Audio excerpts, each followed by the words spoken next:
welcome to the Government News Brief for Monday, May 22, 2017. In the news this evening, government continues to work to restore normalcy to Region 8 residents, efforts to bolster engagement with the diaspora underway, and Minister of Education visits Monrepo Primary School to assess the state of school facilities and environment. These and other stories when the news returns. Stay tuned. Thank you for staying with us. I am Renetta LaFleur. Here are the details. Efforts to restore the livelihood of the flood-affected residents in Region 8 continue as government moves with urgency to alleviate the effects of the flood and any possible outbreak of waterborne diseases. Details in this report. Minister of State Joseph Harmon says that the government continues to work with the local organizations to send supplies into the flood-affected communities aimed at completely restoring normalcy to the residents' lives. Every effort will be made on the part of the state and on the part of other organizations that are concerned to ensure that the comfort to which the persons were accustomed, that those comforts will be restored in a very quick manner. A ministerial team recently visited the affected communities where it was discovered that the waters have receded. Minister Harmon says that the government is ensuring that the residents continue to receive the necessary support. Yesterday was that we were able to fly in supplies to Orunduk, and from Orunduk we were able to utilize a helicopter to move from Kanapang and Itabak and those communities.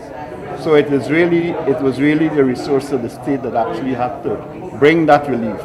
So even though the supplies were there at Orunduk and the other forward logistic base, to get them to the people required boats and helicopters. The Minister of State expresses gratitude to the businesses that have supported the flood-affected communities. We already received donations from some of the big companies, and I want to thank them for that.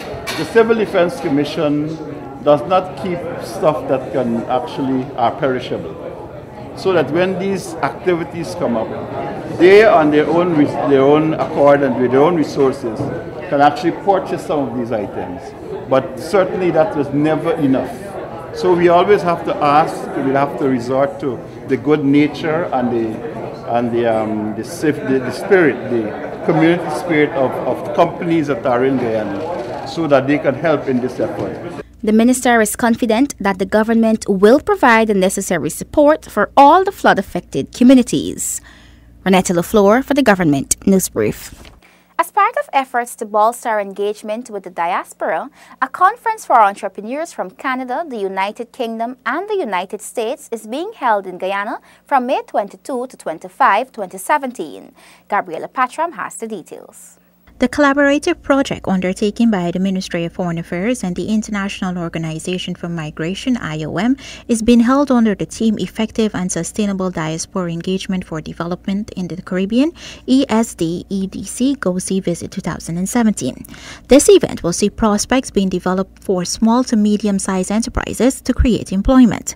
Minister of State and Acting Minister of Foreign Affairs Joseph Harmon says that the government will put its engagement with the diaspora on a firmer footing. The Go-See Visit project, Mr. Chair, is indeed historic in that it represents a collaborative effort between the government of Guyana and the IOM, which is unique.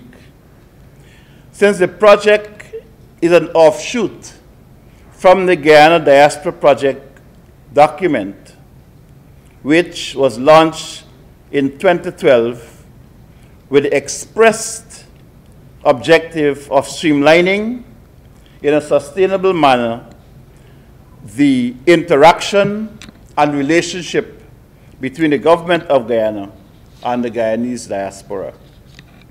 I am therefore exceedingly glad at this juncture to be associated with this most important manifestation of our government's ongoing commitment to strengthening the relations with the citizens who reside abroad. As you are aware, the Go-See Visit project will, for all practical purposes, complement the efforts of the government in helping to top up and to tap into the human and financial resources available within our diaspora, among other deliverables. Chief Executive Officer for the Guyana Office for Investment, Owen Verwey, addressing participants, says that this is an opportune time to invest in the country. Verwey highlights that apart from the emerging oil and gas sector, there are other areas to invest in. We have tremendous amounts of lands that are on or underutilized in today's world. And I would like to encourage you to consider all of the opportunities that exist. Energy, renewable energy in particular, agriculture, agro-processing, tourism, services, IT, business process outsourcing, agrochemicals, petrochemical, those are emerging from the oil and gas sector. We have mining and all of the other support services related to that, to those activities. Regional Coordination Officer for the Caribbean and Chief of Mission in Guyana, Robert Natiello, says that there is a growing recognition that transnational communities facilitate increased trade, investment, and cultural linkages between the countries to which the countries are connected. This, Natiello says, is important. The resources of these communities that flow across borders are immensely varied and range from skills, knowledge, and ideas to cultural capital, finance, and trade linkages. The International Organization for Migration, in its work over the years, has garnered important experience in assisting countries in the process of engaging with their diasporas to better understand the complexities and practical implications for social and economic development. Entrepreneur, Diaspora Representative United States Clifton McDonald says that all countries that are participating in this project will benefit tremendously. The government of Guyana and the IOM have also joined forces to establish Guyana's Diaspora GUID project to collect data on skills and resources to help guide a more effective engagement policy. The Go See Visit project will both expose participants to Guyana's current business climate and create networking opportunities for future investors. The ESDEDC regional project has also been executed by the governments of Belize, Jamaica, and Suriname. For the Government News Brief, Gabrielle Patra. Minister of Education Dr. Rupert Roopnarine today visited Monrepo Primary School on the East Coast, Demerara, to assess the state of the school's facilities and environment. More, this Gabriella Patram report. The visit to Monrepo's primary is the beginning of periodic visits for the minister to schools in each region in the coming weeks and months. It is aimed at finding solutions to the many challenges associated with maintaining school facilities, Minister Roopnarine says. There needs to be a lot of work in relation to the upkeep and the maintenance and, ensuring that the schools are repaired in a timely way so that, we're not looking at a bigger and bigger disaster. Somebody said today that it's like a pothole in the road. You start with a small hole, you neglect it, and after a couple of mornings, a couple of showers, what you have is a pond in the middle of the road. And that is a good metaphor for what we are seeing. And I think it's very important that we try to ensure that the schools in which we're educating our children are really, worthy of the children.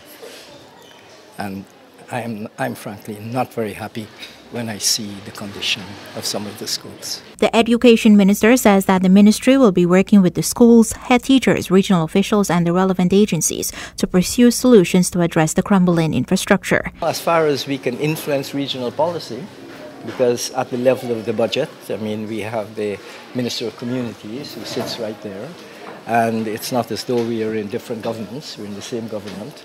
And we are going to solicit as much assistance from the Ministry of Communities to ensure that at the level of the regions, we can get what needs to be done.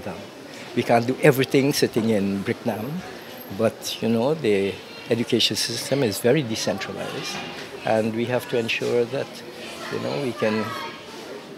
that the regions get their full share of attention. Constitutionally, education is the government's responsibility, whereas school facilities are generally the regional government's responsibility.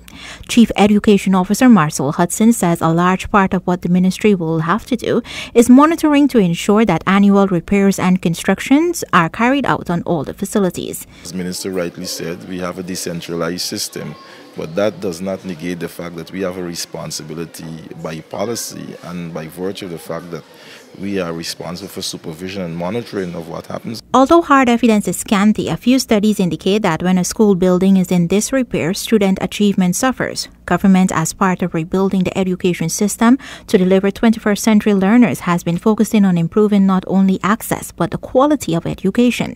Improving the physical conditions of the education facilities form parts of that agenda. For the Government News Brief, Gabriela Patram.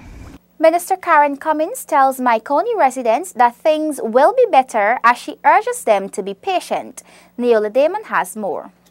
Minister within the Ministry of Public Health, Dr. Karen Cummins, met with villagers of Myconi, where a number of issues which plague the region within the public health, public infrastructure, and local government sectors were highlighted at a meeting. Of course, I let them know what we have as we are in 2 years of government and what we have been able to achieve. It varies from infrastructure work to some work in health to the 5 Bs initiative from our President David Arthur Granger to our looking forward to oil and gas and so forth.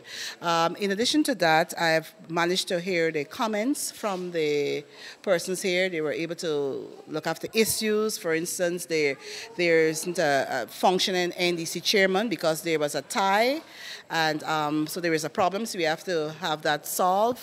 Minister Cummins explained to the residents that some of their concerns can be resolved at neighborhood democratic or regional democratic levels. However, the minister assured residents that the Ministry of Communities will intervene in addressing all issues which have been highlighted. They may have monies to do work, but because of signatories, the chairman is outside, they can have work done, so to pay persons, so that's a problem. And of course, there are other matters in terms of from irrigation to sanitation to health issues to solid waste to, for the young people, job opportunities and having play parks. And we want to see how we can develop this community here in terms of right here where we are, of improving the ground here. And so we hope to work with even sports and culture to give them some equipment. The government's meeting with the residents of Myconi is one of many scheduled visits to various communities by government ministers. The intention is to reach persons in the far-flung communities along the coast and riverine areas, to have first-hand interaction to more effectively address their issues. Neola Damon for Government News Brief. Minister within the Ministry of Social Protection, Keith Scott, conducted an outreach yesterday to the community of Bamia on the Soosdyke-Linden Highway. In this Isaiah Braffett report, we hear some of the issues affecting the residents. The meeting was very interactive and residents were eager to air their concerns. One of the major issues coming out was that of unemployment. Residents highlighted that of the few jobs available, outsiders are the ones to benefit. One of the other concerns that they've expressed is that contractors from outside are coming in and that those people who are here are not accessing jobs. But I've shown them a solution is that in that they must, as a community, organize themselves and demand that a certain percentage of the employed staff, that whoever comes in to do any contract, must be from the area itself. Another major concern residents raised was the absence of potable water within the community. Minister Scott promises to intervene.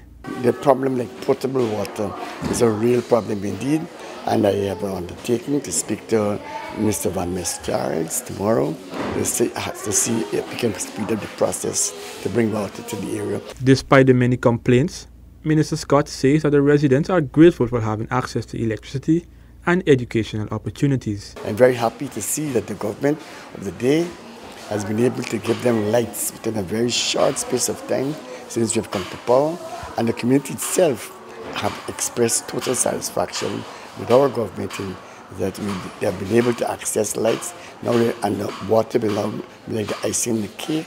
They have also given us credit for being able to establish a hub so that young people have a chance to get some education directly. All other concerns raised were taken into consideration and will be taken to all the relevant authorities, Minister Scott assures the residents. Isaiah Braffett, Government News Brief.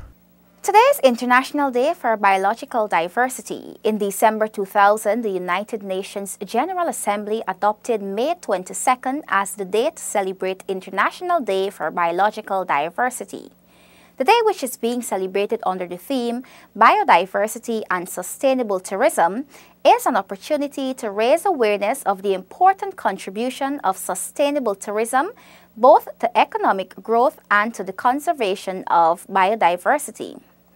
While there is a growing recognition that biological diversity is a global asset of the tremendous value to present and future generations, the number of species are being significantly reduced by certain human activities.